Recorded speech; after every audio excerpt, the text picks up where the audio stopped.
నీ పేరేంటి? Santosh. Santosh. Okay, London కోతి కాదు. వద్దు మాకు ఇక్కడ వాళ్ళు చాలా, లండన్ వాళ్ళు అక్కర్లేదు మాకు, మా తెలుగు సినిమా అది ముఖ్య గమనిక. ఓకే, సో సంతోష్ చెప్పు, సోషల్ మీడియా గురించి నీ ఒపీనియన్ ఏమిటి? సోషల్ మీడియా అంటే మన అవసరాన్ని బట్టి వాడుకోవాలి, దాన్ని మరీ ఎక్కువ వాడితే మనకే ప్రమాదం. సో ఇప్పుడు ఏమైందంటే ఇంతకుముందు సోషల్ మీడియా ద్వారా సగం మంది తెలుస్తుండే, ఇప్పుడు సోషల్ మీడియా అడ్వాన్స్ అయిపోయింది.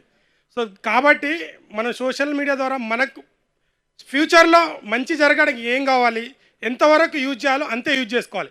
అతి మీరిపోయింది అనుకో అది మనకే ప్రమాదం. సో సోషల్ మీడియా అయితే ఇప్పుడు చాలా అడ్వాన్స్ అయిపోయింది. ఇంతకుముందు అసలు విలేజ్లలో ఒక చిన్న బాబు కానీ ఎవరికి అసలు వాట్సాప్ అంటే తెలియదు, ఇన్స్టాగ్రామ్ అంటే తెలియదు. ఇప్పుడు ప్రతి ఒక్క అబ్బాయి చిన్న ఊర్లలో కూడా ఇన్స్టాగ్రామ్లో వచ్చి లైవ్ పెట్టి ఇక పెద్ద పెద్ద మాటలు మాట్లాడుతారు. అంటే ఇప్పుడు త్రివిక్రమ్ గారు ఉన్నారు, ఎగ్జాంపుల్ చెప్తాను. త్రివిక్రమ్ గారు వచ్చేసి నేను బూతు మాటలు మాట్లాడి సినిమాలో కామెడీ చేయలేనని చెప్పారు.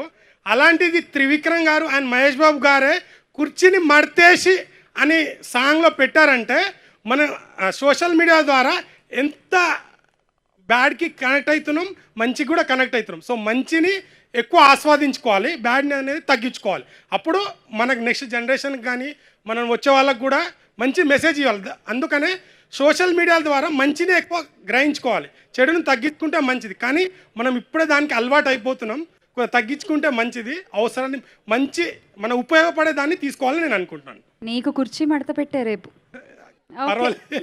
పర్వాలేదు. నెక్స్ట్ ఇంకెవరైనా కానీ, వెరీ గుడ్, చాలా బాగా చెప్పారు.